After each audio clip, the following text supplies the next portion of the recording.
السلام السلام السلام يا نبي السلام علیکم ورحمۃ اللہ تعالی وبرکاتہ. نحمده ونصلي ونسلم على رسوله الكريم اما بعد فاعوذ بالله من الشیطان الرجیم بسم اللہ الرحمن الرحیم. وَإِذْ أَخَذَ اللَّهُ مِيثَاقَ النَّبِيِّينَ لَمَا آتَيْتُكُم مِّن كِتَابٍ وَحِكْمَةٍ ثُمَّ جَاءَكُمْ رَسُولٌ مُصَدِّقٌ لِّمَا مَعَكُمْ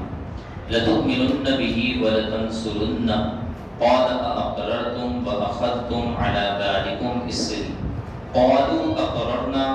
قَالَ فَاشْهَدُوا وَأَنَا مَعَكُم مِّنَ الشَّاهِدِينَ. صدق اللہ مولانا العظیم وبلغنا رسولہ النبی الامین المکین الکریم ونحن علی ذلک لمن الشاہدین والشاکرین والمطمئنین والحمد للہ رب العالمین. آئیے نہایت ہی ادب اور احترام کے ساتھ ساری کائنات کے رہبر عقیدت میرے اور آپ کے پیارے آقا جناب احمد مجتبی حضرت محمد مصطفیٰ صلی اللہ تعالی علیہ وآلہ وسلم کی بارگاہ گہرناز میں اپنی غلامی کا ثبوت پیش کرتے ہوئے بآواز بلند ہدیہ درود پاک پیش کیجیے. پڑھیے اللہم صلی علی سیدنا و مولانا محمد وعلی آل سیدنا مولانا محمد وبارک وسلم. صلاۃ و سلام علیک یا رسول اللہ صلی اللہ تعالی علیہ وسلم.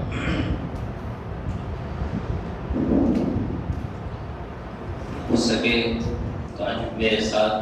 شب میلاد میں نعت رسول پاک صلی اللہ تعالی علیہ وسلم کو مل کر پڑھنے کی کوشش کیجیے گا انشاءاللہ. میں بیٹھا ہوں نعت نبی لکھ رہا ہوں. میں بیٹھا ہوں نعت نبی لکھ رہا ہوں. میں بیٹھا ہوں نعت نبی لکھ رہا ہوں. درخشاں ہوئی زندگی لکھ رہا ہوں. درخشاں ہوئی زندگی لکھ رہا ہوں. اور عطا کر دے زہر قلم یا الہی. عطا کر دے زہر قلم یا الہی. عطا کر دے زہر قلم یا الہی. میں محبوب کی زندگی لکھ رہا ہوں. میں محبوب کی زندگی لکھ رہا ہوں. درخشاں ہوئی زندگی لکھ رہا ہوں. اور ابو بکر سے جذبہ عشق لے کر ابو بکر سے جذبہ عشق لے کر ابو بکر سے جذبہ عشق لے کر میں تصدیق میں راج کی لکھ رہا ہوں. میں تصدیق میں راج کی لکھ رہا ہوں. میں بیٹھا ہوں نعت نبی لکھ رہا ہوں. اور پڑھا سنگریزوں نے کلمہ نبی کا. پڑھا سنگریزوں نے کلمہ نبی کا. پڑھا سنگریزوں نے کلمہ نبی کا. ملی کفر کو بے کسی لکھ رہا ہوں. ملی کفر کو بے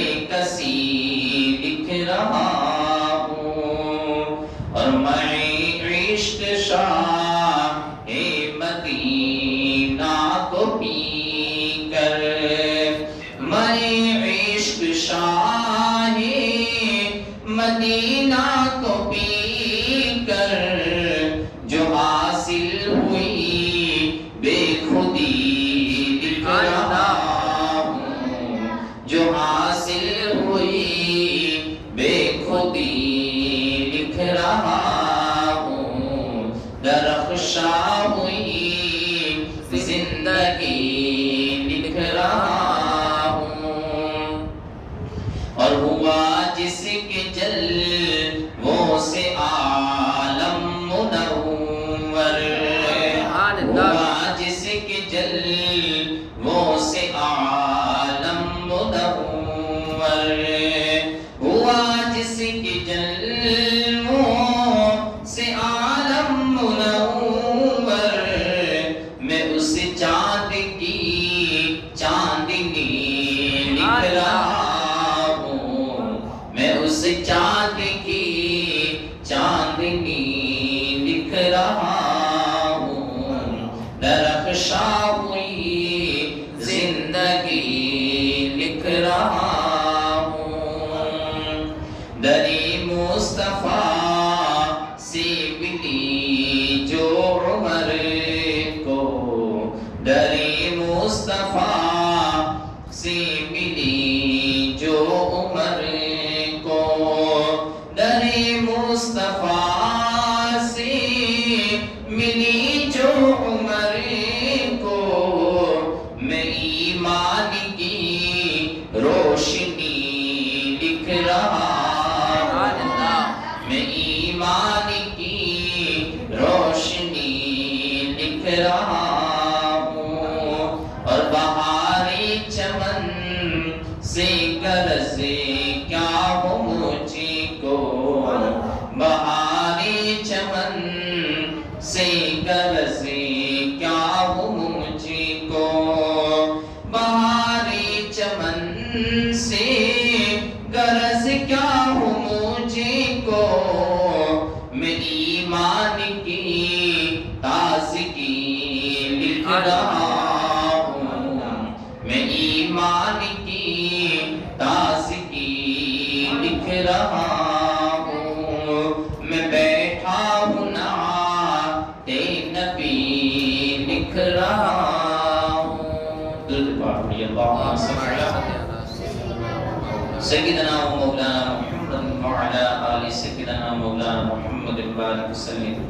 صلاۃ و سلام علیک یا رسول اللہ صلی اللہ تعالی علیہ وآلہ وسلم۔ اللہ رب العزت کا نہایت ہی فضل و کرم اور اس کا احسان عظیم ہے کہ رب کائنات نے مجھے اور آپ کو آج شب میلاد میں ذکر ولادت اور ذکر مصطفیٰ صلی اللہ تعالی علیہ وآلہ وسلم کرنے کی غرض سے اپنے پیارے گھر مسجد میں جمع فرمایا۔ رب کائنات ہمیں ہمیشہ ہمیشہ نبی رحمت، شفیع امت، دونوں جہاں کے تاجدار، مالک کے کون و مقام، سیاح لا مقام، حضور احمد مجتبی حضرت محمد مصطفیٰ صلی اللہ تعالی علیہ وآلہ وسلم کی کا ذکر اسی طریقے سے ہمیں کرنے کی توفیق عطا فرمائے، آپ کی سچی پکی محبت عطا فرمائے، اور آپ کی تعلیمات پر عمل کرنے کی ہمیں توفیق عطا فرمائے۔ چونکہ ہمارا پچھلے دنوں سے جو موضوع چل رہا تھا وہ سیرت مصطفیٰ کا تھا، سیرت مصطفیٰ کے اب تک ہم نے 26 بیانات کو سماعت کیا۔ پچھلے 3 سالوں سے یہ مضمون لگاتار چلا آ رہا ہے میلاد شریف کے موقع سے، اور اس مرتبہ نبی رحمت صلی اللہ علیہ وسلم کے اعلان نبوت فرمانے سے لے کر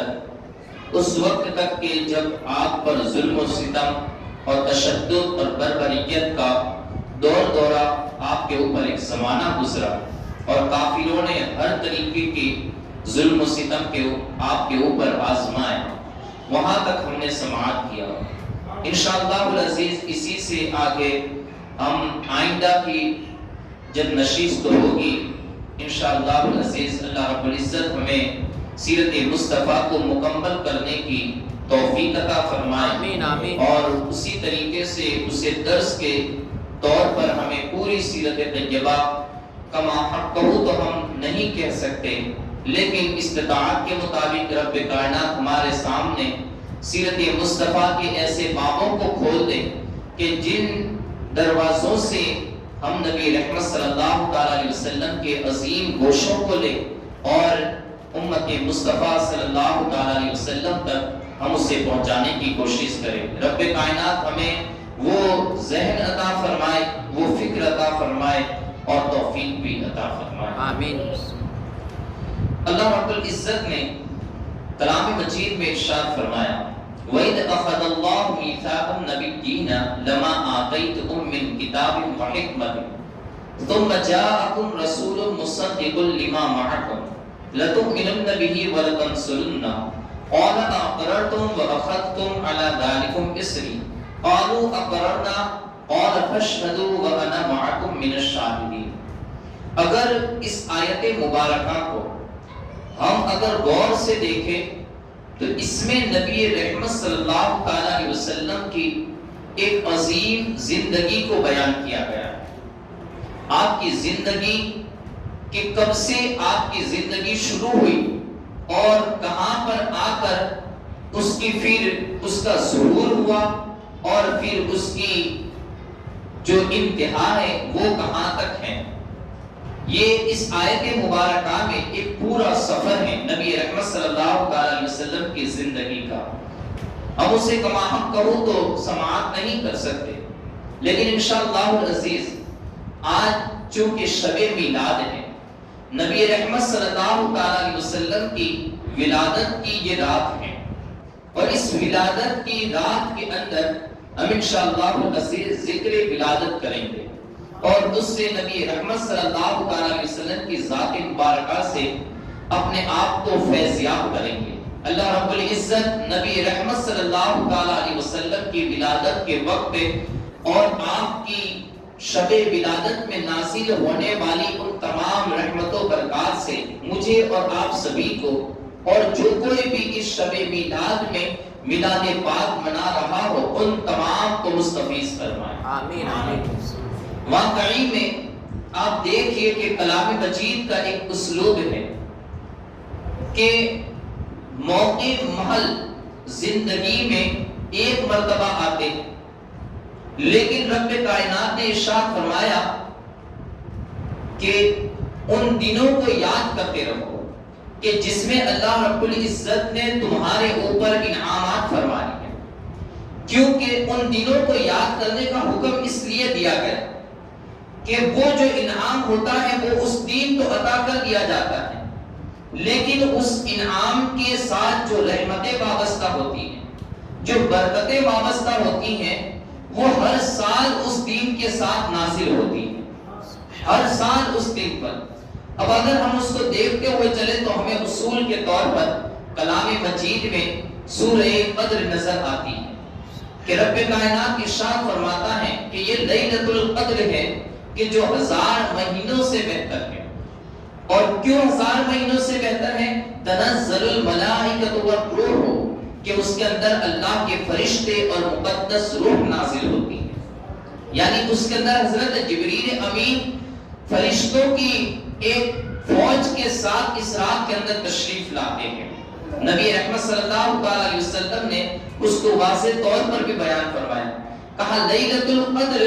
یہ اس وجہ سے افضل ہے کہ اس میں اللہ نے کلام مجید کو نازل فرمایا، اور جب جب دنیا میں لیلۃ القدر آتی ہے اللہ رب العزت جبریل امین کو بھیجتا ہے،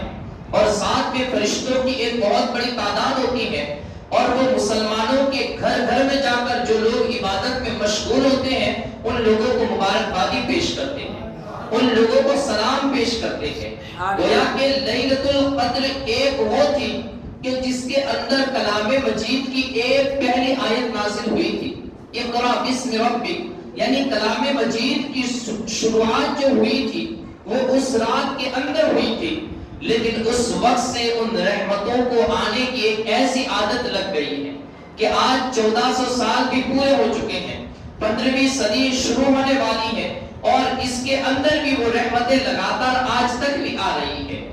کیونکہ ان رحمتوں کو آنے کی عادت لگ چکی ہے. وہ رحمتیں ہمیشہ ہر لیلۃ القدر کے اندر آتی رہتی ہیں. اسی طریقے سے نبی رحمت صلی اللہ تعالی علیہ وسلم 1400 سال پہلے اس شب میلاد کے اندر تشریف لائے تھے، اور آج کے ساتھ جو رحمتیں برکتیں نازل ہوئی تھی، چونکہ نبی رحمت صلی اللہ تعالی علیہ وسلم یہ اس رات میں تشریف لائے تھے، لیکن رحمتوں کو آنے کی عادت ہر سال کی لگ چکی ہے. رحمتیں اور برکتیں یہ ہر سال آتی ہیں. تو گویا اس رات کے اندر ہمیں یہ حکم دیا جا رہا ہے، ہمارے بزرگان دین نے یہ طریقہ بتایا ہے کہ وہ رحمتیں اور برکتیں جو نبی رحمت صلی اللہ تعالی علیہ وسلم سے وابستہ تھی وہ ہر سال اس شب میلاد میں نازل ہوتی ہیں. اب چونکہ لیلۃ القدر کے اندر جو عبادت کے اندر مشغول ہوتا ہے تو اسے فرشتے سلام پیش کرتے ہیں، وہ رحمتیں ان کے اوپر نازل ہوتی ہیں. کہا شب میلاد میں بھی تم ذکر ولادت کرو، شب میلاد میں بھی تم محفل میلاد کو منعقد کرو، وہ رحمتوں سے وابستہ ہو جاؤ گے، وہ رحمتوں سے مستفیض ہو جاؤ گے، وہ برکتیں تمہاری ملکیت میں عطا کر دی جائیں گی. شب میلاد میں محفل میلاد کو منانا یہ ہمارے بزرگان دین کا طریقہ بھی ہے، اور ساتھ میں رحمتوں برکتوں کو لوٹنے کا ایک عظیم ذریعہ بھی ہے. اس وجہ سے ہم اس رات کے اندر اور ہمارے بزرگان دین اس رات کے اندر محفل میلاد کو منعقد کرتے تھے، اور محفل میلاد سے جو انعامات، جو فضائل، جو اس کی رحمتیں برکتیں نازل ہوتی تھی اس سے مستفیض بھی ہوتے تھے. رب کائنات ہمیں بھی محفل پاک کی ان تمام تر برکتوں اور رحمتوں سے مستفیض فرمائے، اور نبی رحمت صلی اللہ تعالی علیہ وسلم کے صدقے میں ہماری دنیا اور آخرت کی زندگی کو کامیاب فرمائے، اور ہمیں آپ کی شفاعت نصیب فرمائے. اللہ رب العزت نے سب سے پہلے اس دنیا میں جس چیز کو اپنے بعد پیدا فرمایا، چونکہ اللہ رب العزت کی ذات چونکہ پیدا نہیں ہوئی ہے، اللہ رب العزت واجب الوجود ہے، ہمیشہ سے ہے اور ہمیشہ تک رہے گا. اس کے وجود کی ابتدا بھی نہیں اور انتہا بھی نہیں. یہ رب کائنات کی ذات کے بارے میں ہم اہل سنت والجماعت کا عقیدہ ہے، اور اس کے اوپر مکمل ہمارا ایک بیان بھی موجود ہے. الغرض لیکن اللہ رب العزت نے سب سے پہلے جس چیز کو پیدا فرمایا وہ اپنے نبی کے نور کو پیدا فرمایا، جیسا کہ حضرت جابر رضی اللہ تعالی عنہ سے روایت ہے. اب چونکہ آج شب میلاد ہے اور ہم ذکر ولادت کرنے بیٹھے ہیں تو نبی پاک صلی اللہ تعالی علیہ وسلم کے سفر ولادت ہی کو سماعت کرتے ہیں کہ آپ کب پیدا ہوئے اور آپ کی عمر مبارک کتنی لمبی ہے. حضرت جابر رضی اللہ تعالی عنہ نے نبی رحمت صلی اللہ تعالی علیہ وسلم کی بارگاہ میں عرض کی، کہا یا رسول اللہ صلی اللہ تعالی علیہ وسلم، اللہ رب العزت نے سب سے پہلے کس چیز کو پیدا فرمایا؟ آقا رحمت صلی اللہ تعالی علیہ وسلم نے وہاں پر اپنے جان نثار صحابی حضرت جابر سے ارشاد فرمایا، کہا کہ اے جابر، اللہ رب العزت نے سب سے پہلے جب آسمان بھی نہیں تھے، جب زمینیں بھی نہیں تھی، جب چاند و سورج، دریا، پہاڑ کچھ بھی نہیں تھا، یہاں تک کہ کوئی چیز نہیں تھی، یہاں لوح و قلم بھی نہیں تھے، عرش و کرسی بھی نہیں تھے، ان تمام سے پہلے اگر رب کائنات نے کسی چیز کو پیدا فرمایا تو وہ تیرے نبی کے نور کو پیدا فرمایا، تیرے نبی کے نور کو پیدا فرمایا. ساری کائنات سے پہلے، تمام مخلوقات سے پہلے تیرے نبی کے نور کو پیدا فرمایا. حضرت جابر رضی اللہ تعالی عنہ کی اس حدیث مبارکہ سے جو مصنف ابن عبد الرزاق میں تصنیف ہے، فرماتے ہیں کہ اللہ کے پیارے رسول صلی اللہ تعالی علیہ وسلم نے ارشاد فرمایا کہ اے جابر، سب سے پہلے اللہ رب العزت نے تیرے نبی کے نور کو پیدا فرمایا. اب وہ نور جب پیدا کر دیا گیا، اور پھر اس کے بارے میں ایک روایت یہ بھی ہے کہ میں نور ہوں، اللہ رب العزت نے مجھے نور بنا کر پیدا فرمایا کہ میں نور ہوں اور اللہ کے نور سے ہوں. اللہ رب العزت کے نور سے مستفیض ہوتے ہوئے بلا کسی واسطے کے رب کائنات نے اپنے فیض سے یہ مجھے پیدا فرمایا. یہ اللہ کے پیارے رسول صلی اللہ علیہ وسلم نے ارشاد فرمایا، کہا کہ سب سے پہلے اللہ رب العزت کے نور کے فیض سے جو نور ہوا وہ میرا نور تھا کہ رب کائنات نے میرے نور کو پیدا فرمایا۔ اب وہ نور رہا کہاں؟ چونکہ یہ ایک بات عقل میں آنے والی ہے کہ نہ عرش تھا، نہ فرش تھا، نہ زمین و آسمان تھے، تو پھر اس نور کو رکھا کہاں ہے؟ تو اب وہاں پر ہر ایک زبان تو خاموش ہو جاتی ہے، تعلیم کے اوراق کے بھی یہ خاموش نظر آتے ہیں، لیکن جو نبی رحمت صلی اللہ علیہ وسلم سے سچا عشق کرتے ہیں، اہل محبت کی زبان اس وقت بھی بولتے ہوئی نظر آتی ہے کہ چونکہ اس وقت کوئی چیز بھی نہیں تھی تو وہ نور کو پیدا تو کر دیا، لیکن اسے رکھنے کے لیے کوئی جگہ کا ہونا، کوئی مسکن کا ہونا یہ تو لازم ضروری ہے۔ تو کہا کہ اس وقت رب کائنات اپنے محبوب پاک صاحب الاولاق صلی اللہ علیہ وسلم کے ساتھ مخاطب ہوا اور ارشاد فرمایا کہ اے میرے محبوب، اے میرے پیارے حبیب صلی اللہ علیہ وسلم، چونکہ اس وقت تو کچھ بنا ہی نہیں ہے، نہ فرش ہے نہ عرش ہے، نہ آسمان ہے نہ زمین ہے، تو تجھے رکھا کہاں جائے؟ کہا آ میرے محبوب، میں تجھے اپنے آغوش رحمت میں رکھتا ہوں، اپنے آغوش رحمت میں رکھتا ہوں۔ گویا اللہ کا نور، اللہ رب العزت نے اپنے حبیب کے نور کو جب پیدا فرمایا تو پیدا فرمانے کے بعد اسے اپنے ہی آغوش رحمت میں رکھا۔ گویا کہ اب یہاں اہل محبت فرماتے ہیں کہ اس کا مطلب یہ تھا کہ تو مجھے دیکھتا رہے، میں تجھے دیکھتا رہوں، اور اس طریقے سے ایک محبت کا جو انداز ہے یہ واضح ہو جائے، اور پھر یہ جو نور ہے وہ بھی ایک چھپا ہوا خزانہ تھا۔ اب یہاں پر رہا، پھر اس کے بعد اسی سے متصل ایک اور روایت جو حضرت جبریل امین سے ہے، فرماتے ہیں کہ ایک دن نبی رحمت صلی اللہ علیہ وسلم یہ آقا حضرت جبریل امین آقا رحمت صلی اللہ علیہ وسلم کی بارگاہ میں حاضر آئے اور عرض کی، اور نبی رحمت صلی اللہ علیہ وسلم نے ان سے مخاطب ہوتے ہوئے ارشاد فرمایا، کہا جبریل تم ہر مرتبہ میرے پاس آتے جاتے رہتے ہو،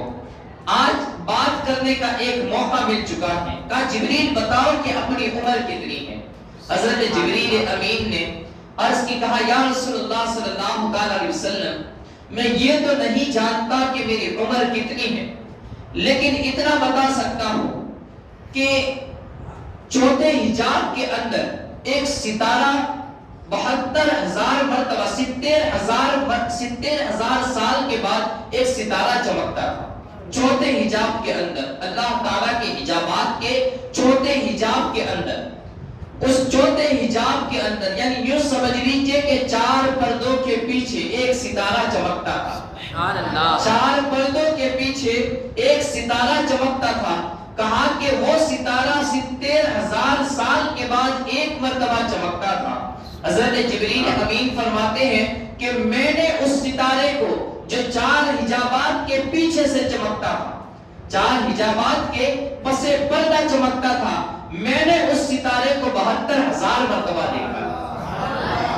میں نے اس ستارے کو 72,000 مرتبہ اس ستارے کو چمکتا ہوا دیکھا ہے۔ اب یہاں سے آپ اندازہ لگائیے کہ 70,000 سال کے بعد ایک ستارہ چمکتا تھا، حضرت جبریل امین نے اسے 72,000 مرتبہ دیکھا۔ اب اس سے اس کی کتنی اگر اس کا کاؤنٹ کیا جائے تو کتنے ہزاروں سال کا وہ نور کا ایک سلسلہ ہوگا اس ستارے کا، جو اتنے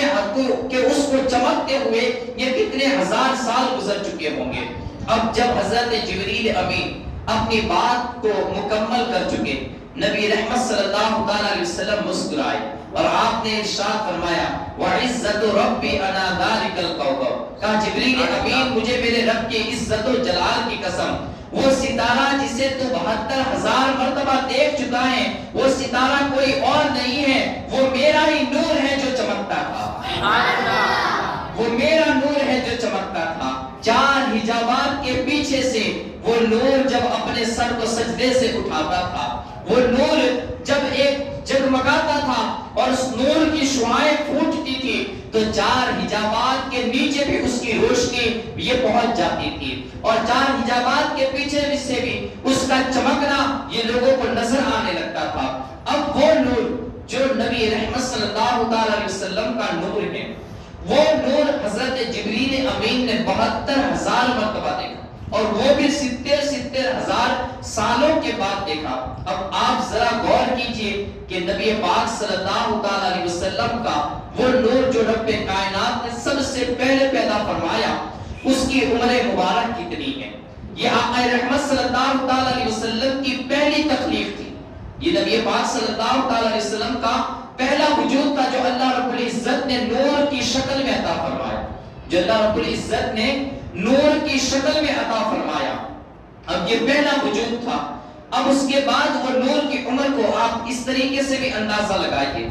حضرت ابو ہریرہ رضی اللہ تعالی عنہ سے روایت ہے، آپ فرماتے ہیں کہ نبی پاک صلی اللہ علیہ وسلم کی بارگاہ میں سوال کیا گیا کہ یا رسول اللہ صلی اللہ علیہ وسلم،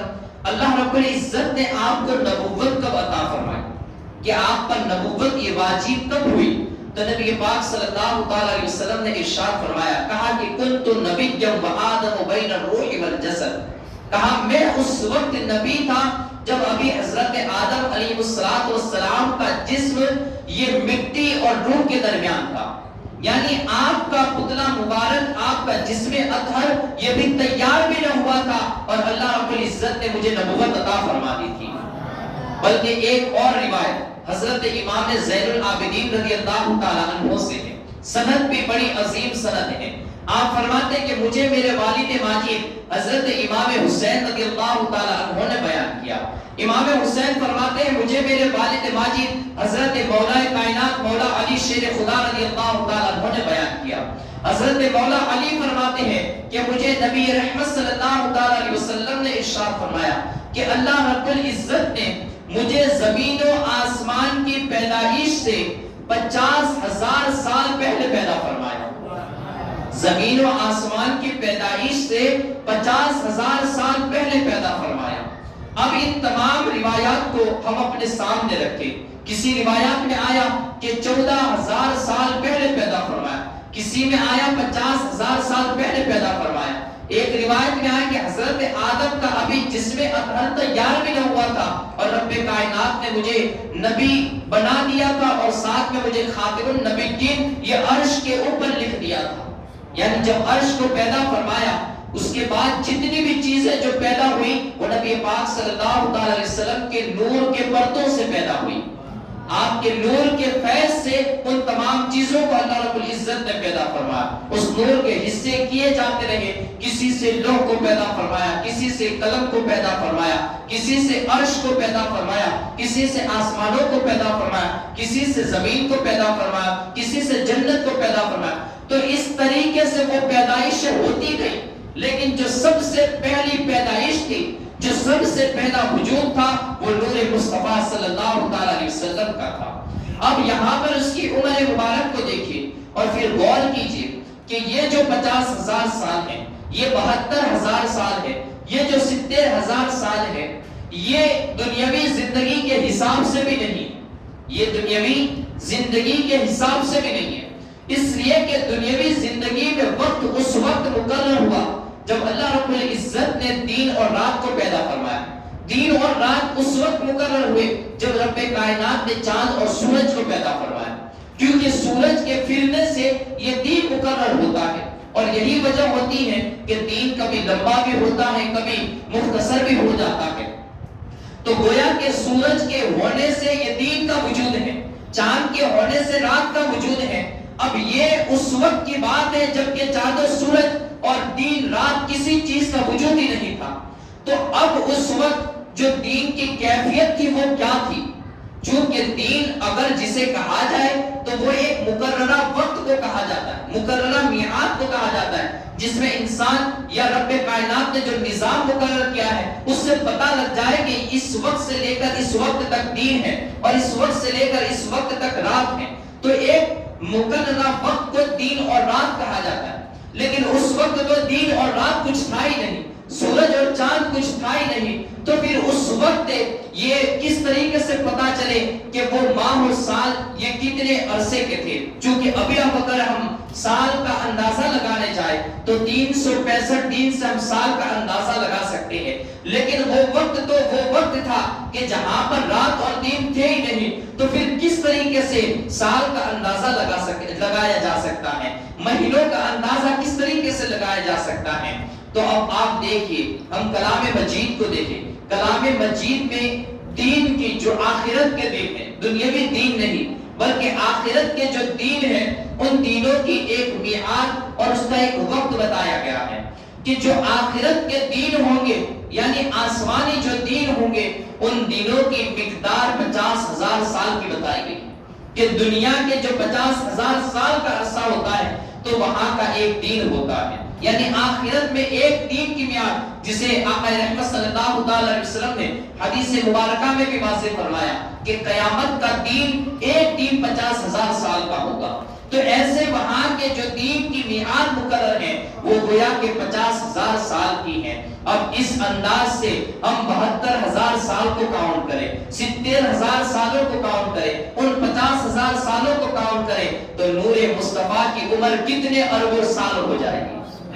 کتنے اربوں کروڑوں سال ہو جائے گی۔ گویا کہ اس آپ گیتی کے اندر اگر کوئی سب سے پرانی ذات رب کی ذات کے بعد تو وہ نور مصطفیٰ صلی اللہ علیہ وسلم ہے، وہ میرے اور آپ کے پیارے آقا رحمت صلی اللہ علیہ وسلم کی ذات مبارکہ ہے۔ یہ نبی پاک صلی اللہ علیہ وسلم کا وجود اول تھا کہ جو سب سے پہلے پیدا کیا گیا، اور اس کو وہ لمبی عمر عطا کی گئی کہ ایسی عمر پھر کسی کو نہ دی گئی، ایسی عمر عطا فرمائی گئی۔ اب فرماتے ہیں کہ وہ نور پھر حضرت آدم علیہ السلام کو جب پیدا کر دیا گیا تو وہ نور حضرت آدم کی پیشانی میں رکھا گیا۔ اور اس سے پہلے ایک اور روایت کہ جب اللہ رب العزت نے اس نور سے ہر طریقے کی اشیاء کو پیدا کرنا شروع کیا تو پھر اللہ رب العزت نے روحوں کو پیدا فرمایا، اور ان روحوں کے اندر بھی انبیاء کرام علیہ السلام کی روحوں کو پیدا فرمایا۔ جب انبیاء کرام علیہ السلام کی روحیں یہ پیدا ہو گئی تو پھر ان روحوں کو پھر وہاں پر ایک جلسہ منعقد کیا گیا۔ اب گویا اسے ہم اپنی سنیت کی زبان میں کہیں تو یوں کہیے کہ پھر ایک محفل میلاد سجائی گئی،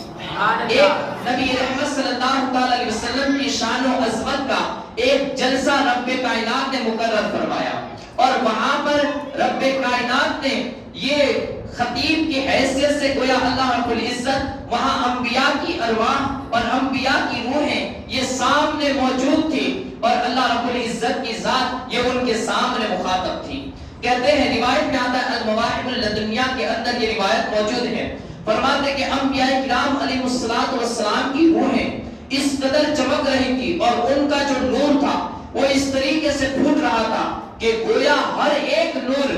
یہ آسمان کے ستاروں کے مانند تھا، آسمان کے آفتاب کے مانند وہ نور تھا، اور ہر ایک کا نور اسی طریقے سے وہ چمک دمک رہا تھا کہ گویا تمام انبیاء کی ارواحیں ایسی چمک رہی تھی، اور پھر وہ اپنی پوری آب و تاب کے ساتھ جب چمک رہی تھی کہ اچانک ان کے اوپر ایک اور نور سایہ فگن ہونے لگا، ایک نور سایہ فگن ہونے لگا، اور وہ نور جب پڑنے لگا تو جس نے 1,24,000 یا 2,24,000 کم و بیش انبیاء کرام علیہ السلام کی تمام روحوں کو ڈھانپ لیا۔ وہ نور جب ان پر سایہ فگن ہونے لگا تو اس نے تمام انبیاء کی روحوں کو یہ ڈھانپ لیا، اور اس نور کے سامنے، اس بادل کے سامنے، اس نور مصطفیٰ کے سامنے یہ تمام انبیاء کی جو چمک دمک تھی وہ ماند پڑ گئی، اور وہ نور مصطفیٰ کی چمک یہ ان تمام سے ارفع اور اعلیٰ ہو گئی، ان تمام سے زیادہ چمکنے لگی۔ جب انبیاء کرام علیہ السلام کی ارواح نے دیکھا کہ یہ کیسا نور ہے کہ جس نے ہم تمام کے نور کو یہ ماند کر دیا ہے، اور ہم تمام کی روشنی پر ان کی روشنی غالب آ چکی ہے، تو انہوں نے رب کی بارگاہ میں عرض کی کہ مولا یہ کون سی روشنی ہے جو ہم تمام کے اوپر سایہ فگن ہو چکی ہے، جس نے ہماری روشنی کو مان کر دیا اور ہماری روشنی پر یہ روشنی غالب آ چکی ہے۔ مولا یہ کون سا نور ہے، یہ کون سی چمک ہے، یہ کون سی روشنی ہے؟ تب رب کائنات نے ارشاد فرمایا، کہا کہ یہ میرے محبوب پاک صاحب دولت صلی اللہ تعالی علیہ وسلم کا نور ہے، یہ ان کی روح مقدسہ ہے، اور یاد رکھو کہ یہ تمہارے امام ہیں، یہ امام الانبیاء کہے جائیں گے، یہ سلطان الانبیاء کہے جائیں گے۔ میں انہیں دونوں جہاں کی سلطانی عطا فرماؤں گا، میں ان کے ہاتھ میں تمام اختیارات عطا کر دوں گا، میں اپنے تمام مخلوقات کا اختیار یہ ان کے ہاتھ میں ان کے سپرد کر دوں گا۔ کہا کہ یہ میرا حبیب ہے، یہ میرا حبیب ہے، اس کا نور ہے جسے میں نے اپنے نور سے پیدا فرمایا ہے، اپنے نور کے فیض سے پیدا فرمایا ہے۔ کہا کہ اے انبیاء کی ارواح، جب یہ تمہاری زندگی میں آ جائے یا یہ جب بھی آئے تب اس کے اوپر ایمان لانا، اس کی مدد کرنا، اور اگر یہ نور اور یہ نور مصطفیٰ میرے حبیب کے ساتھ یہ تمہاری زندگیوں میں آ جائے تو سمجھ لینا اس وقت تمہاری نبوتیں ختم ہو جائے گی۔ تمہیں بھی اگر کسی کا کلمہ پڑھنا ہے تو محمد رسول اللہ صلی اللہ علیہ وسلم کا کلمہ پڑھنا ہے۔ اس وقت اگر تمہارے گلوں کے اندر بھی، تمہاری گردنوں کے اندر بھی اگر کسی کی غلامی کا پٹا ہو تو میرے حبیب پاک کی ذات کا پٹا ہو، میرے محمد کی ذات کا پٹا ہو، اور اگر تم کسی کی مدد کرو تو میرے رسول کی مدد کرنے کا تم سے میں وعدہ لے رہا ہوں۔ اور اسی چیز کو رب کائنات نے یہاں پر بیان فرمایا، اپنے کلام میں بیان فرمایا، وَإِذْ أَخَذَ اللَّهُ مِيثَاقَ النَّبِيِّينَ، اور کہا کہ یاد کرو میرے محبوب اس وقت کو جس وقت تمہارے رب نے تمام انبیاء کی روحوں سے ایک عہد لیا۔ یہ سورہ بقرہ کے اندر ہی تیسرے پارے کے اندر ہی اللہ رب العزت نے سورہ آل عمران کے اندر یہ وہاں پر بیان فرمایا، وفرمایا وَإِذْ أَخَذَ اللَّهُ مِيثَاقَ النَّبِيِّينَ لَمَا آتَيْتُكُم مِّن كِتَابٍ وَحِكْمَةٍ، کہا کہ اے انبیاء کی ارواح اس بات پر عہد اٹھا لو کہ ایک وقت آئے گا جب میں تم تمام کو کتاب بھی عطا کروں گا، حکمتیں عطا کروں گا، تمہیں دنیا کی زندگی عطا کی جائے گی، وہاں تمہیں نبوت عطا کی جائے گی، تمہیں رسالت بھی عطا کی جائے گی۔ لما آتیتکم من کتاب و حکمت ثم جاءکم رسول مصدق لما معکم، کہا کہ پھر تم تمام کے بعد میرا آخری نبی تشریف لائے گا، جب تم تمام کو زندگیاں عطا کر دی جائے گی، تم تمام کو نبوتیں عطا کر دی جائے گی، تم تمام کو رسالتیں عطا کر دی جائے گی، تو کہا کہ پھر میرا آخری نبی تشریف لائے گا۔ ثم جاءکم رسول، پھر میرا وہ رسول تشریف لائے گا تمہارے پاس، میرا وہ رسول آخری نبی، تمہارا امام، تمام جہانوں کا امام وہ تشریف لائے گا۔ کہا کہ وہ تمہارے اوپر نازل ہونے والی ہر چیز کی تصدیق کرے گا، ہر چیز کی تصدیق کرے گا، تو پھر اس وقت تمہاری ذمہ داری کیا ہے؟ رب نے وہ ذمہ داری بھی انبیاء کے سامنے بیان فرمائی، فرمایا مصدق لما معکم لتؤمنن به ولتنصرنه، کہا کہ اس وقت تمہیں اس پر ایمان بھی لانا ہے، اس کی مدد بھی کرنی ہے، اس پر ایمان بھی لانا ہے، اس کی مدد بھی کرنی ہے۔ اب صرف یہی نہیں کہ رب کائنات نے بس ان کے سامنے یہ بیان کر دیا اور بات تو ختم ہو گئی۔ اس عہد اور شان مصطفیٰ صلی اللہ علیہ وسلم کو دیکھیے کہ رب کائنات نے انبیاء کے ساتھ جو عہد لیا جا رہا تھا، عام لوگوں کے ساتھ نہیں، انبیاء کی ارواح کے ساتھ، نبیوں اور رسولوں کی یہ ارواح کے ساتھ جو عہد لیا جا رہا تھا، وہاں پر بھی کس تاکید کے ساتھ رب کائنات نے اپنا بیان جاری رکھا، فرمایا لَتُؤْمِنُنَّ بِهِ وَلَتَنصُرُنَّهُ، کہا کہ تمہارے لیے ضروری ہے، وہاں پر بھی تاکید کے الفاظ، نون مشدد کے ساتھ تاکید کے الفاظ کو استعمال کیا گیا، کہا کہ تمہیں اس پر ضرور بھی ضرور ایمان لانا ہے، وَلَتَنصُرُنَّهُ، اور تمہیں ضرور بھی ضرور اس کی مدد کرنی ہے، یعنی تمہارے لیے بھی کوئی چارہ ہی نہیں کہ تم اس پر ایمان نہ لاؤ، تمہارے لیے بھی کوئی چارہ نہیں کہ تم اس کی مدد نہ کرو، کہ تمہیں اور تمہارے امتیوں کو ہر ایک کو اگر کوئی اس وقت لازم اور ضروری چیز بنتی ہے تو تمہیں ہر چیز کو چھوڑ کر اس رسول پاک صاحب الاولاق صلی اللہ علیہ وسلم پر ایمان لانا ہے، اس کی مدد کرنی ہے، وہ جو تمہیں حکم دے اس حکم پر تمہیں بھی عمل کرنا ہے۔ کہا قال اقررتم قالوا اقررنا، پھر رب کائنات نے ارشاد فرمایا، کہا کہ کیا تم اس کا اقرار کرتے ہو؟ اب دیکھیے تاکید کے ساتھ مزید تاکید، ان سے فرمایا گیا کہ اے انبیاء کی ارواح، کیا تم اس کا اقرار کرتے ہو جو میں نے ابھی تمہارے سامنے پورا بیان، پوری تقریر جو رکھی گئی، تو کیا تم اس کا اقرار کرتے ہو؟ تو انبیاء کی ارواح پکار اٹھی، قالوا اقررنا، کہا کہ ہاں اے میرے مالک، اے ہمارے رب، ہم اس کا اقرار کرتے ہیں۔ کہا کہ اب اس پر بھی بس نہیں، رب کائنات نے پھر آگے ارشاد فرمایا، قالوا اقررنا قال فاشهدوا وانا معكم من الشاهدين، کہا کہ قال فاشهدوا، رب نے ارشاد فرمایا، کہا کہ ایک دوسرے کو اس کے اوپر گواہ بھی بنا لو۔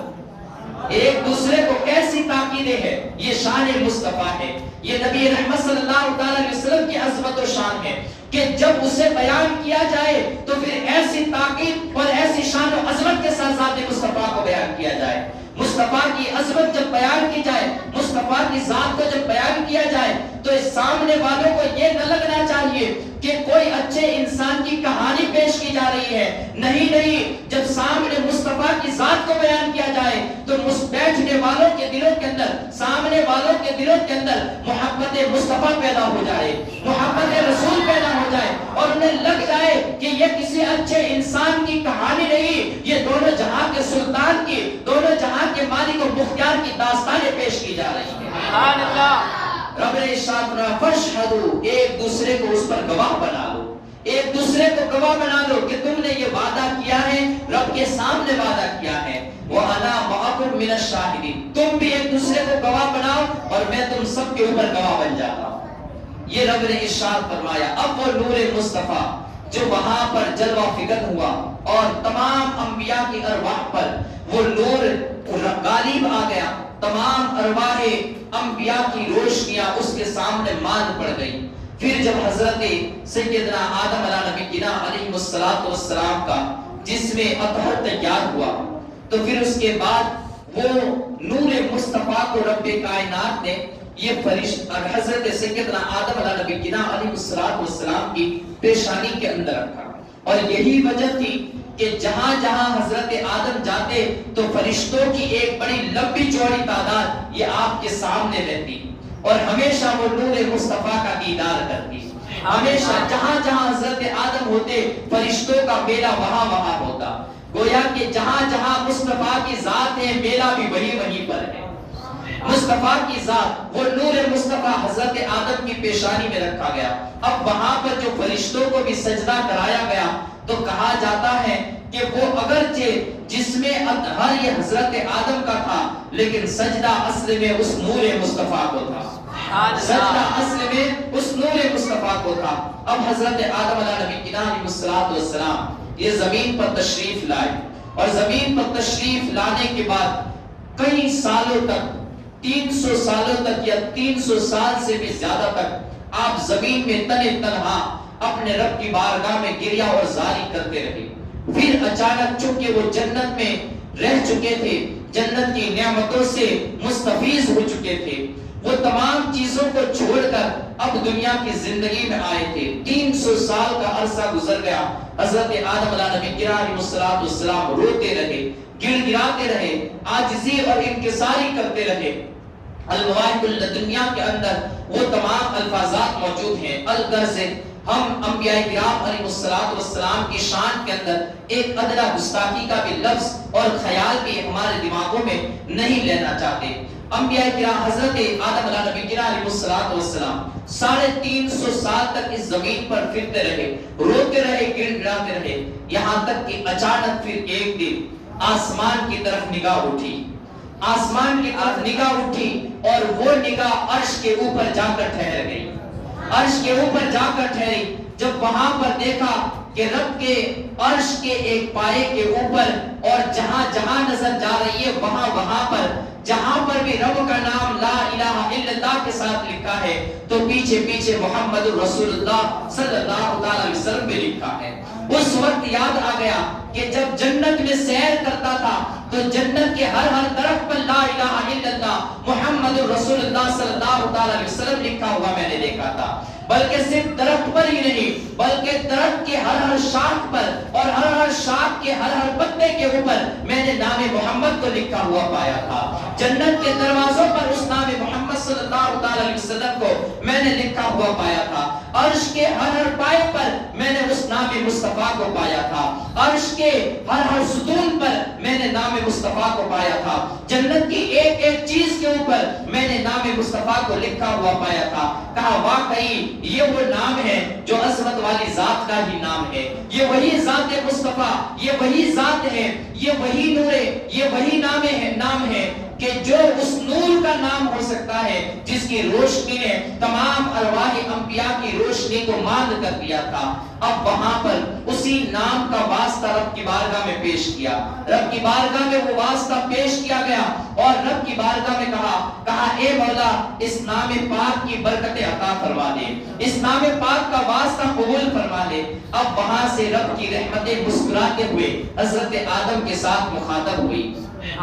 رب کی رحمتیں بھی مسکراتے ہوئے معجزن ہوئی اور وہ دریائے رحمت بھی جوش میں آیا۔ مسکراتے ہوئے رب نے اپنے شان کے ساتھ ارشاد فرمایا، کہا آدم تو نے اس نام کو کہاں پایا؟ اب دیکھیں جانتا سب کچھ ہے لیکن پھر بھی سوال کر رہا ہے۔ اب یہ ہوتی ہے عشق کی باتیں کہ بس محبوب کا تذکرہ چھڑے اور انسان پھر اس پر گفتگو کا جو بہانہ تلاش کر رہا تھا وہ بہانہ گویا کہ مل گیا ہے۔ اب اس گفتگو کو ختم نہ کیا جائے بلکہ اسے اور بھی جاری رکھا جائے، جانتے ہوئے بھی کہ سب کچھ جانتا ہے لیکن اس کے باوجود بھی پوچھا جائے کہ تو نے یہ نام کہاں دیکھا تھا، تو نے دیکھا تھا تو کس انداز میں دیکھا تھا، کس ستون پر دیکھا تھا، جنت میں دیکھا تھا تو کس دروازے پر دیکھا تھا، تو نے جنت میں دیکھا تھا تو کس درخت پر دیکھا تھا، کس پتے پر دیکھا تھا۔ گویا کہ وہ محبوب کا ذکر چھڑ جائے تو پھر اس کی خوشبوئیں محسوس ہونے لگے۔ رب نے اپنے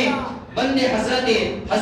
آدم علیہ نبی علیہ السلام سے مخاطب ہو کر فرمایا، کہا آدم تو نے اس نام کو کہاں پر دیکھا؟ کہا کہ مولا جب عرش پر نظر پڑی تو مجھے یاد آ گیا کہ میں نے عرش کے ستونوں پر یہاں تک کہ ہر چیز پر جنت کی ہر شے پر میں نے اس نام مصطفیٰ کو دیکھا تھا۔ بس جان گیا کہ جہاں جہاں پر بھی تیرا نام لکھا ہوا تھا وہاں پر مصطفیٰ کا نام بھی لکھا ہوا تھا۔ یہ وہ ذات پاک ہے کہ جن کی عظمت تیرے نزدیک سب سے زیادہ ہے۔ کہا بس اسی نے میرے دل کو ایک سکون عطا کیا، اسی نام مصطفیٰ نے میرے دل میں یہ بات، میرے اس نام مصطفیٰ کے صدقے میں میرے دل میں یہ بات آئی کہ اس نام کا واسطہ تیری بارگاہ میں پیش کرو، ہو سکتا ہے کہ رب کی رحمتیں میری طرف مائل ہو جائے۔ کہا آدم تو نے سچ پہچانا، تو نے صحیح پہچانا، واقعی میں وہ میرا حبیب ہے، وہ میرا حبیب ہے۔ اور اے آدم جان لو کہ میں نے اگر اس کو پیدا کرنا یہ مقصود نہ ہوتا،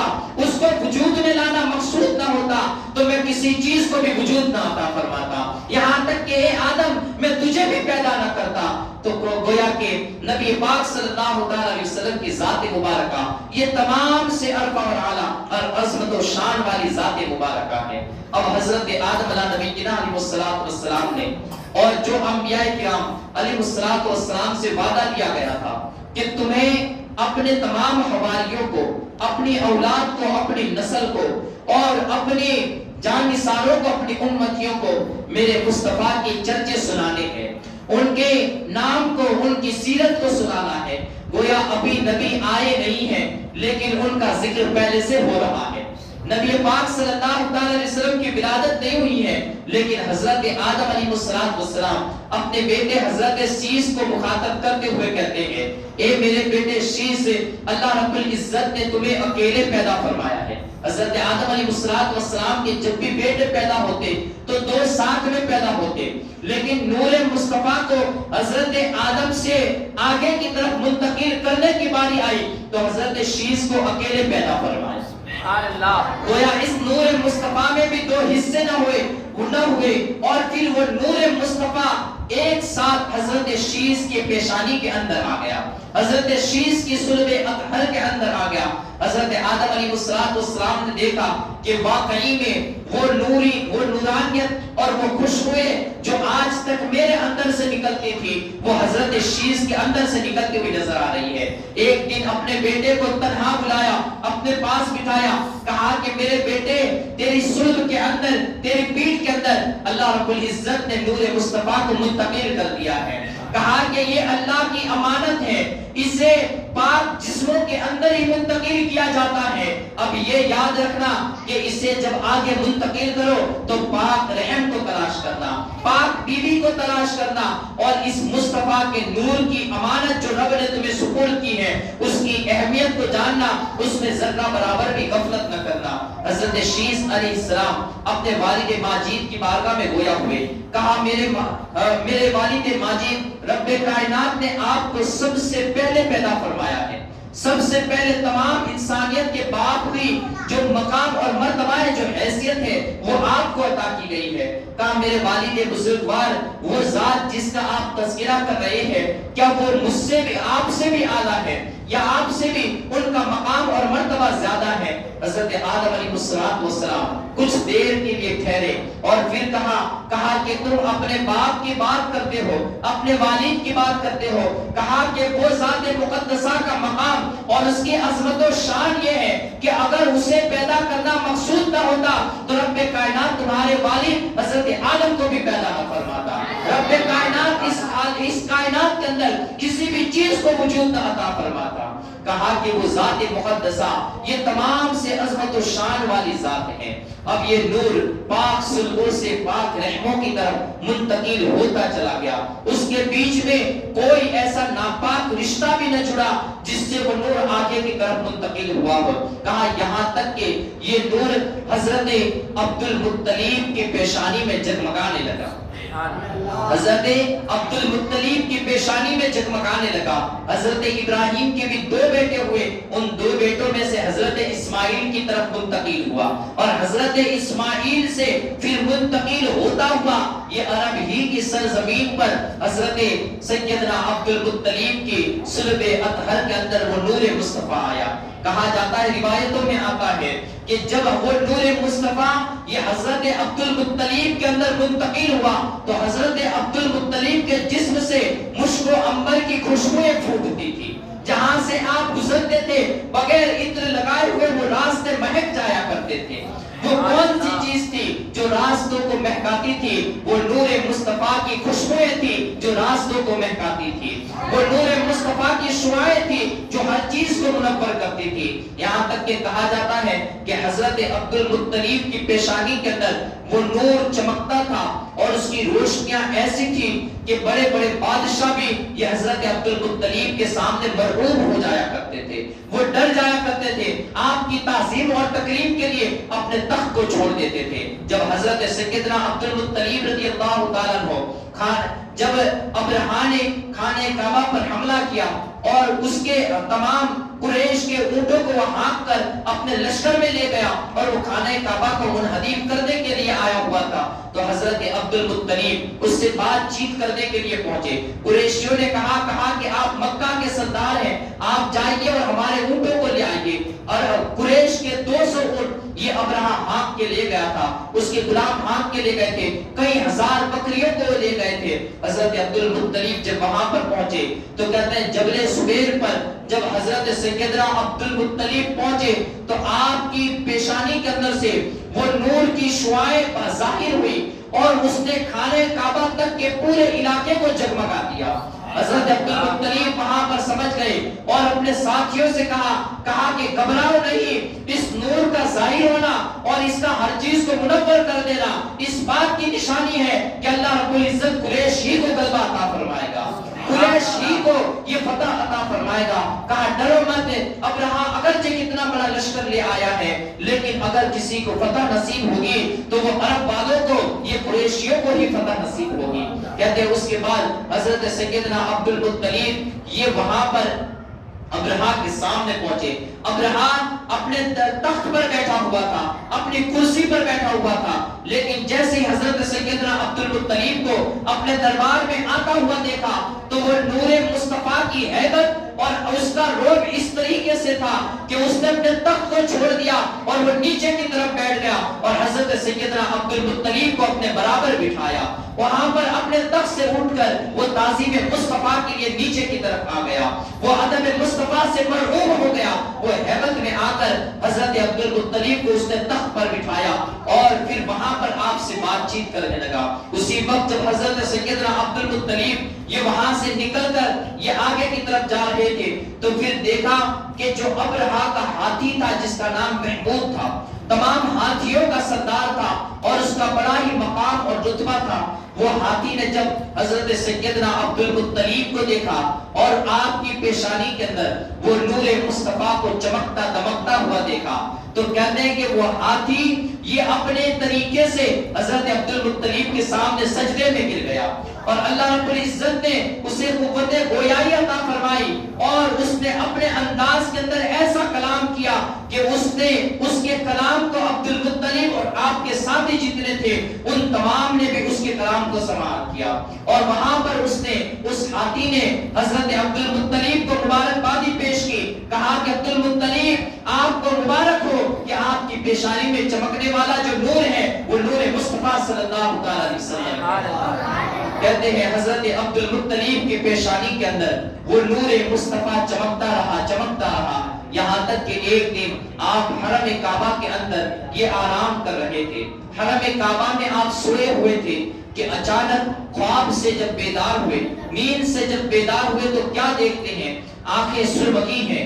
حسن کے اندر بہت ہی زیادہ اضافہ ہو چکا ہے اور جسم سے خوشبوئیں یہ پھوٹتی ہوئی نظر آ رہی ہے۔ حضرت عبد المطلب کے والد یہ ان کو کاہنوں کے پاس لے کر گئے، چونکہ وہ دور کاہنوں کا دور تھا، ان کے پاس لے کر گئے، کاہنوں نے بتایا، کہا کہ اللہ کی طرف سے یہ حکم ہے کہ ان کی شادی کر دی جائے۔ کہتے ہیں پہلے آپ کی شادی کی گئی لیکن ایک ایسی عورت کے ساتھ کی گئی کہ وہ نور مصطفیٰ کے لائق نہ تھی۔ نور مصطفیٰ یہ اسی طریقے سے حضرت عبد المطلب کی پیشانی کے اندر چمکتا رہا، وہ منتقل نہ ہوا یہاں تک کہ پھر وہ عورت انتقال کر گئی۔ وہ عورت کے بعد حضرت عبد المطلب نے دوسرا نکاح کیا اور پھر جب نکاح حضرت فاطمہ کے ساتھ جب نکاح ہوا اور وہ نکاح کے اندر نور مصطفیٰ یہ صلب ابو عبد المطلب سے نکل کر یہ رحم فاطمہ کے اندر پہنچ گیا، یہ رحم فاطمہ کے اندر پہنچ گیا۔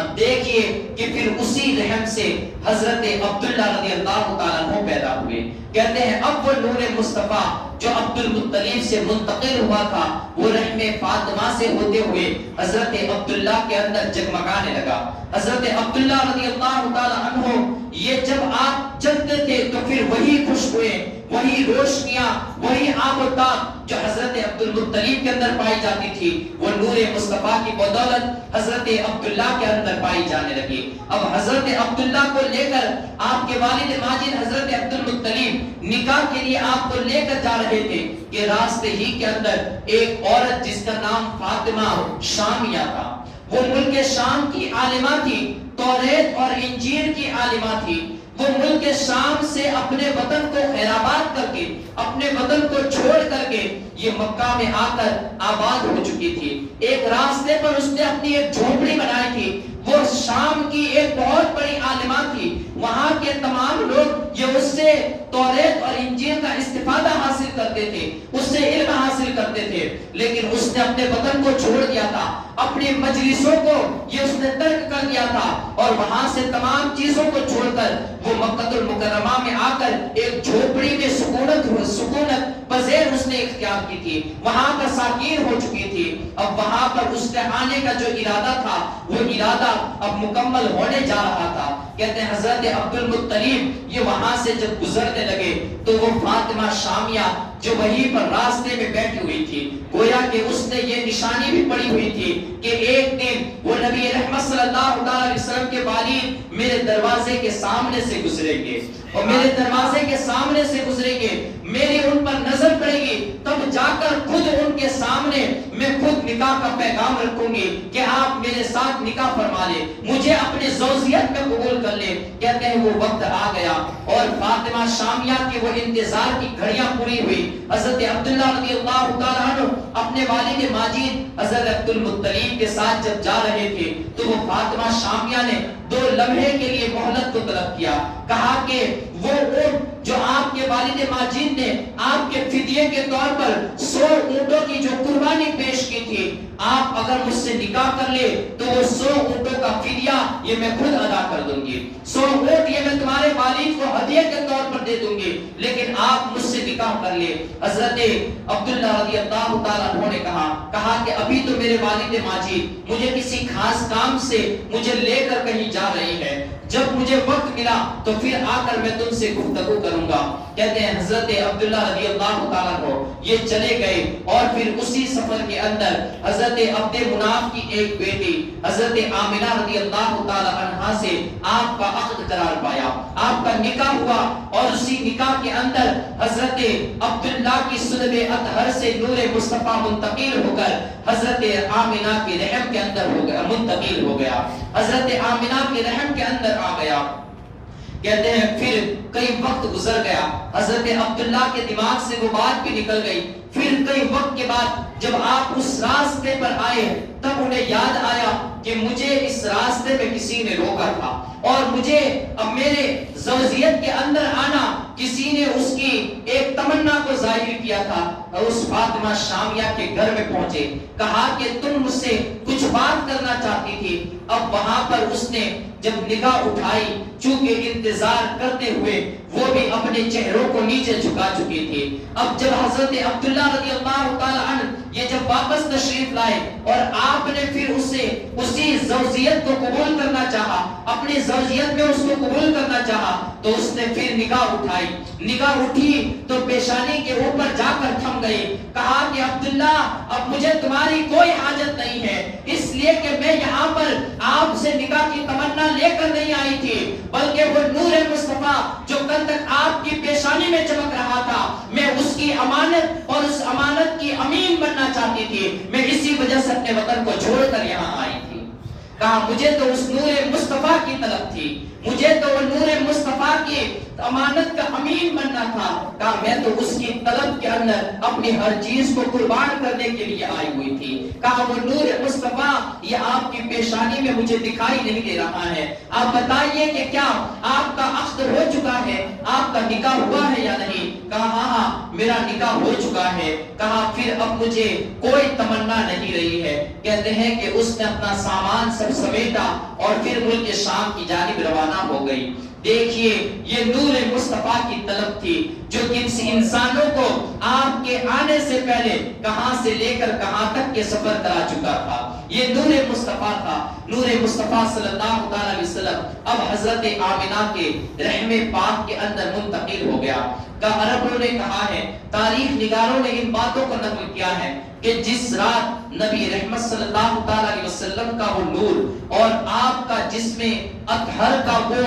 خون یہ حضرت رحم آمنہ کے اندر منتقل ہوا، تو کہتے ہیں عرب کے اندر بارشوں کی شروعات ہو گئی، عرب کے اندر شادابی اور سرسبز و شادابی کا دور شروع ہوا، یہاں تک کہ تاریخ نگاروں نے اسے خوشحالی کا سال لکھا کہ یہ ایک ایسی خوشحالی کا سال یہ عربوں کے اوپر آیا کہ ایسی خوشحالی اور ایسی خوش مزاجی کا سال یہ عربوں نے نہ پہلے کبھی دیکھا تھا نہ بعد میں ایسا سال کبھی دیکھا کہ اللہ کے پیارے رسول صلی اللہ علیہ وسلم کے رحم پر آپ کے نور مصطفیٰ کے منتقل ہونے سے رب کائنات نے انہیں بارشیں عطا فرمائی، رب کائنات نے انہیں خوشحالی عطا فرمائی، یہاں تک کہ ان کے جانور موٹے تازے ہو گئے، وہ دودھ دینے لگے، ان کے گھروں کے اندر برکتوں کا نزول ہونے لگا، یہاں تک کہ عرب کے اندر مکہ کے اندر کوئی گھر ایسا نہیں تھا جو کسی تنگی کا شکار ہو۔ رب نے گویا اپنی رحمتوں کے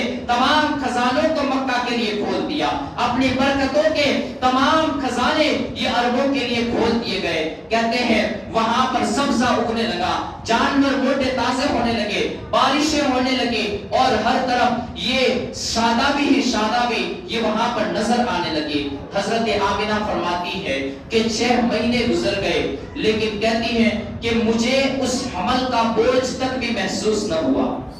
مجھے اس حمل کا بوجھ تک بھی محسوس نہ ہوا۔ وہ نبی رحمت صلی اللہ علیہ وسلم جو لوگوں کا بوجھ اٹھانے کے لیے تشریف لا رہے تھے، وہ بھلا کسی پر کیسے بوجھ بن سکتے تھے؟ نبی پاک صلی اللہ علیہ وسلم کا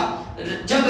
وہ رحم آمنہ میں تھے، آپ کی ذات مقدسہ حضرت آمنہ فرماتی ہے مجھے یہ احساس تک بھی نہ ہوا کہ آپ کی ذات یہ میرے رحم کے اندر موجود ہے، یہاں تک کہ بس صرف اتنی سی نشانی تھی کہ ماہواری کے جو ایام تھے وہ بند ہو چکے تھے۔ اب اس کے بعد کہتے ہیں 6 مہینے کا عرصہ گزر گیا، اور پھر اس کے بعد 9 مہینے کا بھی ایک عرصہ گزر گیا، اور 9 مہینے میں کچھ کم و بیش ایام تھے کہ اس نور مصطفیٰ کے ظہور کا وقت قریب آ گیا۔ کہتے ہیں میں حضرت آمنہ فرماتی ہے کہ اسی ایام کے اندر میں دیکھ رہی تھی کہ کبھی کبھار میرے شکم اطہر سے، میرے پیٹ سے مجھے اللہ اللہ کے ورد کی آوازیں بھی آتی تھی، مجھے اللہ اللہ کی صدائیں آتی تھی۔ اور کہتی ہیں پھر وہ جب وقت آیا کہ جب کبھی نبی رحمت صلی اللہ علیہ وسلم کے اس نور کے ظہور کا وقت آیا، تو اس نور کے ظہور کے وقت میں نے دیکھا کہ میرے پیٹ سے ایک نور نکلا، اور اس نور نے شام، روم اور عراق کے محلات کو چمکا دیا۔ یہاں تک کہ حضرت آمنہ فرماتی ہیں کہ بصرہ کے اندر جو مکہ کے قافلے پہنچے ہوئے تھے، میں نے ان اونٹوں کی گردنوں کو اپنے گھر میں سوئے ہوئے دیکھ لیا۔ کہا کہ وہ نور کی روشنی اس قدر بلند ہوئی۔ تاریخ نگاروں نے المواہب اللدنیہ وغیرہ اور کئی کتب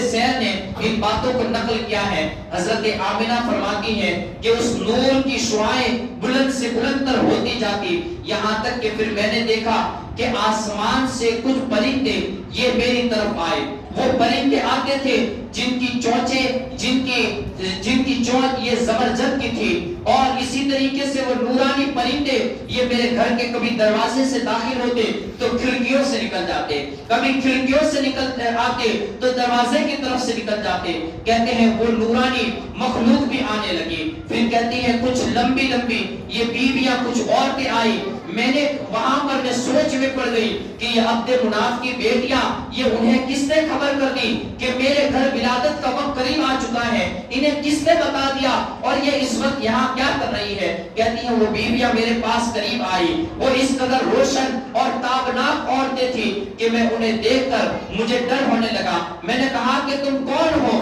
انہوں نے ان میں سے ایک نے کہا میں فرعون کی بیوی آسیہ ہوں۔ ان میں سے دوسری نے کہا کہ میں عیسیٰ علیہ السلام کی والدہ حضرت مریم ہوں۔ انہوں نے بتایا کہ یہ پیچھے جو دوسری بیویاں ہیں، جو دوسری عورتیں ہیں، یہ جنت کی حوریں ہیں۔ ہم تمام آپ کو مبارکبادی پیش کرنے آئی ہیں کہ اللہ رب العزت کا محبوب، اللہ کا پیارا رسول یہ اب تولد ہونے والا ہے، یہ اب پیدا ہونے والا ہے۔ کامل نور مصطفیٰ جس کی عمریں برسوں سے ہے اور جو برسوں سے ایک دوسرے کے اندر منتقل ہوتا چلا آ رہا ہے، وہ نور مصطفیٰ کے ظہور کا وقت قریب آ چکا ہے۔ کہا آمنہ تمہیں مبارک ہو کہ تم نور مصطفیٰ کی امین بن چکی ہو، اور وہ نور مصطفیٰ یہ اب پیدا بھی ہونے والا ہے، وہ نور مصطفیٰ اب جلوہ گر بھی ہونے والے ہیں۔ اب کہتے ہیں وہ عورتیں بھی چلی گئی۔ اب پھر اسی کے بعد اس بات یہ نور کی شعاعیں اسی طریقے سے بلند تر ہوتی گئی، یہاں تک کہ میں نے دیکھا کہ پھر آسمان کی طرف سے گویا کہ نور کی برسات ہو رہی ہو، اور نور کا سما یہ پورے عرب کے اندر یہ چھا گیا ہو، اور اسی نور کے سمے کے اندر جہاں پر میں جس طرف بھی نظر اٹھا کر دیکھتی تو ہر طرف مجھے روشنی ہی روشنی نظر آتی، ہر طرف مجھے نورانیت ہی نورانیت نظر آتی۔ کہتے ہیں اسی اشنا کے اندر میرے پیٹ سے ایک نور ظاہر ہوا جس نے گویا کہ میری چھت کو چیر دیا، اور وہ چیرتا ہوا وہ نور آسمان کی طرف اٹھ گیا۔ کہتے ہیں اسی نور کے اندر پھر 3 شخص، 3 فرشتے، 3 لوگ ظاہر ہوئے جن کے ہاتھوں میں 3 جھنڈے تھے۔ ایک نے اپنے جھنڈے کو مشرق کے اندر گاڑا، ایک نے اپنے جھنڈے کو مغرب کے اندر گاڑا، اور ایک نے اپنے جھنڈے کو خانہ کعبہ کی دیوار پر نصب کیا۔ کہا کہ اس طرف میں دیکھ رہی تھی کہ وہ جھنڈا اپنا خانہ کعبہ کی دیوار پر نصب کر رہا تھا، اور اس طرف سے محمد رسول اللہ یہ وجود میں آ چکے تھے۔ وہ نبی رحمت صلی اللہ علیہ وسلم یہ نور مصطفیٰ وجود مصطفیٰ کے اندر تولد ہو چکا تھا. اب نور مصطفیٰ صلی اللہ تعالی علیہ وسلم ذات مصطفیٰ کی پیدائش ہو چکی تھی. کہتے ہیں ابھی تک جو نورانیت جو روشنیاں یہ چمکا رہی تھی اور پوری دنیا کو منور کر رہی تھی، کہتے ہیں جب وہ میرا بیٹا محمد عربی صلی اللہ تعالی علیہ وسلم یہ تولد ہوا، وہ جب پیدا ہوا تو وہاں سے پھر ایک ایسی روشنی پھوٹی کہ وہ تمام روشنیوں کے اوپر غالب آ گئی اور اس روشنی کے اندر تمام روشنیاں ماند پڑ گئی. یہاں تک کہ میں نے پھر جب دیکھا تو میرے نبی میرا حبیب میرا بیٹا محمد عربی صلی اللہ تعالی علیہ وسلم یہ مسکرا رہا ہے. اور بچے جب پیدا ہوتے ہیں تو وہ روتے ہوئے پیدا ہوتے ہیں، لیکن میرا بیٹا یہ ہنستا مسکراتا ہوا پیدا ہوا. یہاں تک کہ آپ کے اشاروں سے ایسا لگ رہا تھا. مصنف ابن عبد الرزاق اور بھی کئی تاریخ نگاروں نے ان باتوں کو نقل کیا ہے کہ آپ کی شہادت کی انگلی یہ اٹھی ہوئی تھی، گویا آپ اسی وقت توحید کی اور اللہ کے ایک ہونے کی گواہی پیش کر رہے تھے کہ مجھے جس رب نے پیدا کیا ہے اس رب کے ساتھ کوئی شریک نہیں ہے، وہ اکیلا تنہا رب ہے. کہتے ہیں اس وقت آپ کی حالت یہ تھی کہ گویا آپ کے ہاتھ اسی طریقے سے جھکے ہوئے تھے اور ایک سجدے کی حالت تھی، اور سجدے کی حالت میں نبی رحمت صلی اللہ تعالی علیہ وسلم کی وہ ولادت ہوئی. کہتی ہے اس وقت میں نے دیکھا کہ شام کے محلات یہ روشن ہو چکے تھے. میں نے ان کی دیواروں کو دیکھا اور وہاں پر کیسر و کسرا کے جو کنگرے اور جو ان کے بت تھے وہ گر گئے تھے، اور اس طرف خانہ کعبہ کے اندر جو 360 بت تھے وہ بھی تمام اپنے منہ کے بل گر چکے تھے. وہاں پر روشنیاں یہ پھیلتی جا رہی تھی. کہتے پھر اسی کے بعد ایک بادل آیا جس بادل کے اندر ایک ایسی روشنی تھی کہ میرے سامنے سے نبی رحمت صلی اللہ تعالی علیہ وسلم یہ اوجھل ہو گئے، مجھے نظر نہ آئے. یہاں تک کہ میں ان صداؤں کو سن رہی تھی، کوئی کہہ رہا تھا کہ انہیں گھماؤ مشرق سے مغرب تک کی سیر کرا اور ان کو تمام چیزوں کی سیر کرا کر بتا دو کہ یہاں سے لے کر مشرق سے لے کر مغرب تک یہ اللہ رب العزت یہ تمام زمین کی سلطنت کا تمہیں مالک بنا دے گا، یہ تمام سلطنت تمہیں عطا کر دی جائے گی. کہا کہ انہیں ہر چیز سے آگاہ کراؤ، انہیں ہر چیز دکھائی جائے، انہیں ہر چیز کی سیر کرائی جائے. کہتے ہیں کچھ وقت ہو گئی، یہاں تک کہ پھر کسی نے آواز دی، کہا بس کرو بس کرو، اللہ رب العزت نے انہیں تمام جہانوں کا سلطان بنا دیا ہے، تمام جہان ان کے قبضے میں عطا کر دیے گئے ہیں. کہتے ہیں اس کے بعد میں نے دیکھا کہ نبی رحمت صلی اللہ تعالی علیہ وسلم یہ میرے پاس موجود تھے، آپ کا حسن یہ دوبالا ہو چکا تھا. کہتے ہیں اس وقت جبکہ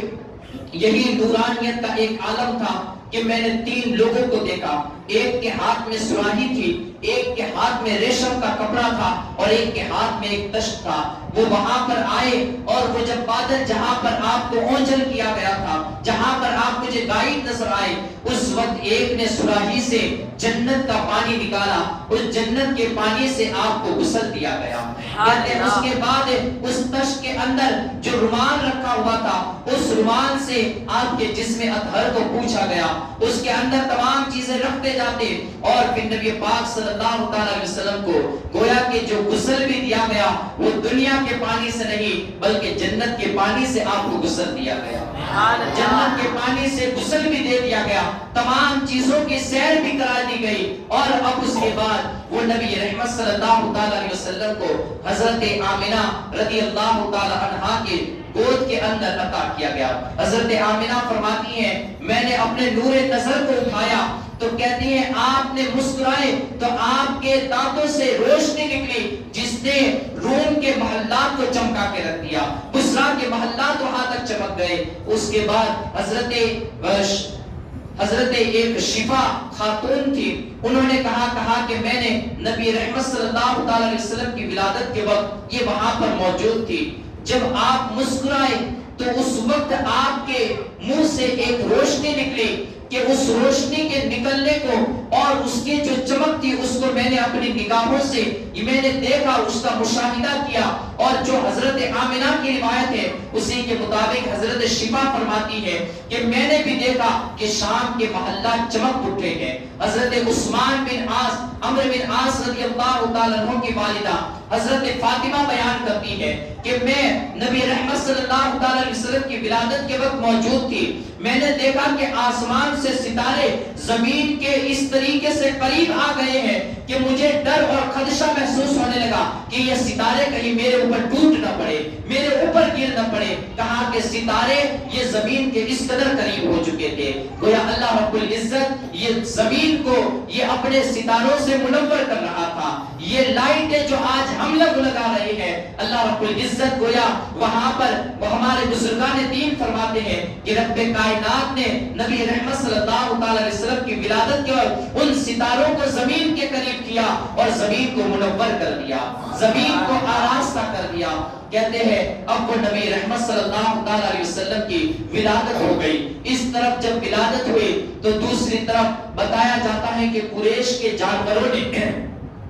ایک دوسرے جانور کو مبارکبادی پیش کی. انہوں نے اپنی اپنی زبانوں میں کہا کہ محمد رسول اللہ صلی اللہ علیہ وسلم یہ تشریف لے آئے ہیں. ایک جانور دوسرے جانوروں کو مبارکباد پیش کرتے تھے, کہا تمہیں مبارک ہو, اب تک تو ہمارے کوئی حقوق نہ تھے لیکن اب تو ہمارے حقوق بھی مقرر کرنے والی ذات مصطفیٰ تشریف لے آئی ہے.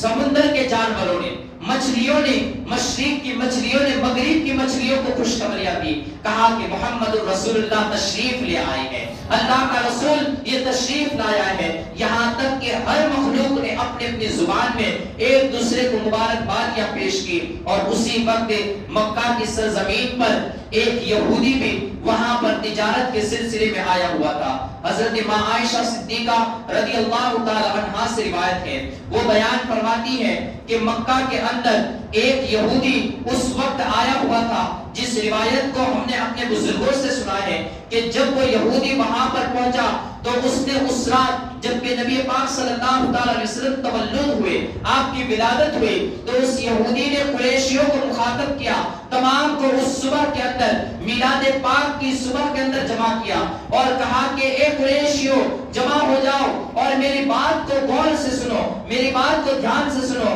کہا کہ کیا تیری بات ہے؟ اس نے کہا کہ کیا تمہارے کسی کے گھر کوئی آج بچہ پیدا ہوا ہے؟ انہوں نے پہلے تو انکار کیا, کہا ہمیں پتہ نہیں ہے. کہا جاؤ اپنے گھر جاؤ اور جا کر یہ پوچھ تاچھ کرو, اپنے گھر والوں کو پوچھو کہ تم میں سے کس کے گھر پیدا ہوا ہے. کہا معاملہ کیا ہے؟ کہا کہ آج وہ ستارہ جو آخری نبی کا ستارہ ہے وہ ظہور میں آ چکا ہے. وجود مصطفیٰ جن کا نام محمد ہوگا وہ محمد نامی ستارہ یہ ظہور میں آ چکا ہے. کہا کہ وہ ستارہ تولد ہو چکا ہے, اب وہ ستارہ جو آسمانی دنیا پر چمک رہا تھا اس ستارے کے ظہور کا وقت آ چکا ہے. کہتے ہیں قریشی یہ تمام اپنے گھروں کو دوڑے ہوئے گئے, انہوں نے اپنے گھروں کو پوچھا تو بتایا گیا کہ حضرت عبداللہ بن عبد المطلب کے گھر ایک بیٹا پیدا ہوا ہے, بڑا ہی نور نظر ہے, بڑا ہی روشن ضمیر ہے, بڑا ہی حسین اور خوبصورت بیٹا ہے. کہا کہ اس کے جسم اطہر سے